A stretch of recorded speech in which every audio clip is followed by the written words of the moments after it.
Assalamualaikum warahmatullahi wabarakatuh. Apa kabarnya teman-teman? Balik lagi di kajian online. Genderang perang rupanya benar-benar telah ditabuh oleh Sekjen PDIP Hasto Kristianto yang dengan terang-terangan mendeklarasikan perang kepada Presiden Jokowi. Bagaimana tidak teman-teman, dalam sebuah podcast di mana di sana Sekjen PDIP Hasto Kristianto secara belak-belakan membuka atau mengklaim beberapa kejadian-kejadian kritis yang menyebutkan bahwa Presiden Joko Widodo pernah dengan sengaja menginstruksikan untuk mengkriminalisasi salah seorang tokoh nasional, yaitu Bapak Rashid Anies Baswedan yang dikala itu dijerat dengan kasus Formula E. Teman-teman, hal ini tentu adalah sebuah informasi yang kritis dan bisa saja teman-teman ini menjadi senjata makan tuan jika informasi ini tidak benar, karena Hasto Kristianto bisa terjerat undang-undang ITE untuk memalsukan informasi atau menyebarkan informasi hoax. Dan hal ini juga sangat ramai diperbincangkan, salah satunya oleh Profesor Rocky Gerung di kanal YouTube sendiri, di kanal YouTube pribadinya Rocky Gerung Official, di video yang berjudul Hasto melawan PDIP deklarasikan perang terbuka lawan Presiden Joko Widodo. Nah teman-teman, hari ini kita bakal sama-sama mendengarkan bagaimana respon atau pendapat dari Profesor Rocky Gerung terkait deklarasi perang yang disampaikan oleh Hasto Kristianto. Oke teman-teman, untuk yang pertama kita bakal simak dulu pernyataan seperti apa sih yang menyebut bahwa Presiden Joko Widodo menginstruksikan untuk mengkriminalisasi Pak Anies Baswedan terkait kasus Formula E. Yuk teman-teman, simak video selengkapnya. Kami ini ya, Sekjen PDIP Hasto Kristianto akhirnya ini buka-bukaan soal adanya ancaman Jokowi terhadap dia bila terus berkampanye ke lapangan ini berkaitan untuk pilkada ini ya. Karena jelas ini Pak Jokowi nggak mau Bobi menantunya di Sumatera Utara, Lutfi itu kalah di pilkada di Jawa Tengah. Yang juga menarik itu dalam wawancaranya dengan Akbar Faisal yang sama dengan Koni Rahakundini, Hasto juga membongkar pembicaraannya dengan Jokowi waktu itu yang menjadikan Anies itu memang sebagai target kriminalisasi dalam Formula E ini untuk menghalangi agar Anies tidak bisa maju pada Pilpres 2024. Ya, tentu sebagai berita podcast Pak Hasto, Ibu Koni dan kawan Akbar Faisal ini menggemparkan. Sebagai berita dia menggemparkan. Bahkan kemudian saya diancam informasinya A1 mau dijadikan tersangka untuk kasus yang sangat tidak jelas. Gue bilang itu, lu diem deh sekarang. Aku bilang itu, gue gak mau dulu diginiin. Apa? Gue salah juga ngomong malam-malam kayak gitu. Lu mau ditersangkain dan udah berhenti lah, lu gak usah ke Sumatera Utara itu. Wah, dia ngamuk, langsung gue dikuliahin. Satu nih kalau aku bilang, Jokowi itu jago gimmick. Peristiwa 10 November, ribuan orang meninggal mengalahkan yang namanya bala tentara sekutu pemenang perang dunia kedua. Mosok saya hanya menghadapi ancaman aja takut, saya bongkar. Itu yang kita lakukan. Jadi saya nyatakan di sini bahwa Anies Baswedan kriminalisasi itu perintah dari Presiden Jokowi.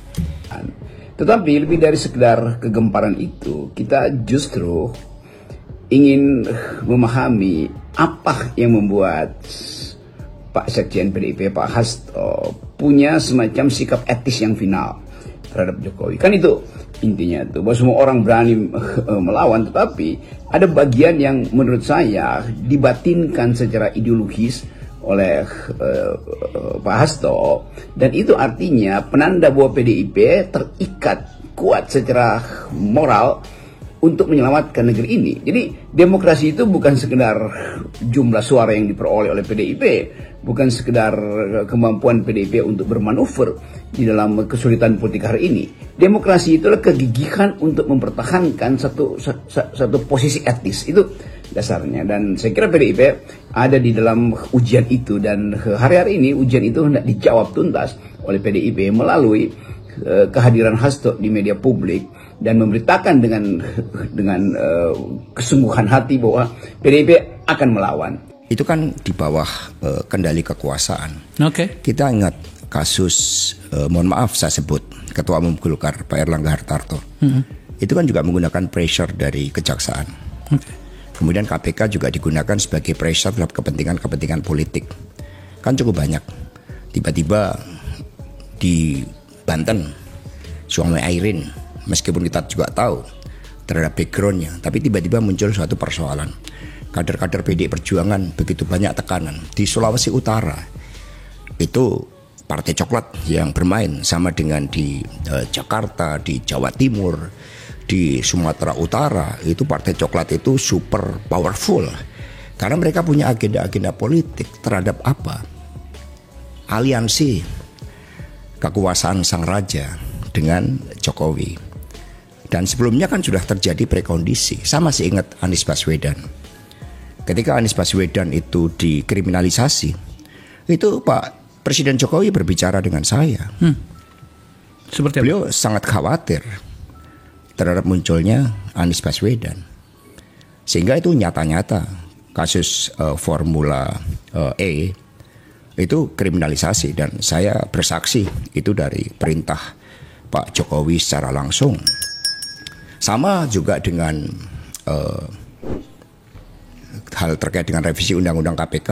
Kalau kita lihat, revisi Undang-Undang KPK itu kan sebelum pilkada serentak, di mana Mas Gibran dan Mas Bobi maju.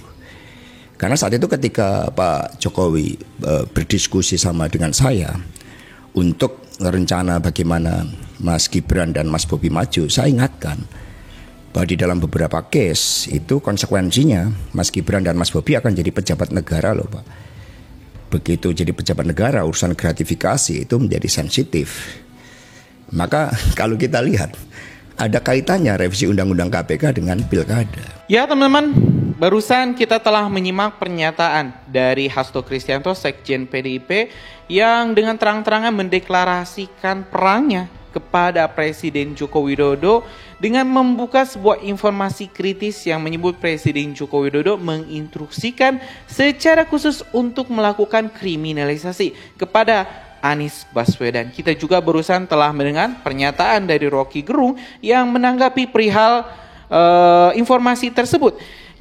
Yang jelas teman-teman, kalau misalnya informasi ini tidak terbukti, Pak Hasto siap-siap saja bisa dijebloskan ke penjara dengan undang-undang ITE. Tapi kalau misalnya informasi ini memang benar, Pak Anies bisa saja teman-teman ini melaporkan balik Presiden Joko Widodo. Jadi yang jelas perpolitikan Indonesia tidak akan adem, pasti bakal panas menjelang pilkada, makin panas lagi dan mungkin bahkan lebih panas daripada Pilpres 2024. Mungkin itu teman-teman informasi kita hari ini. Terima kasih. Assalamualaikum warahmatullahi wabarakatuh.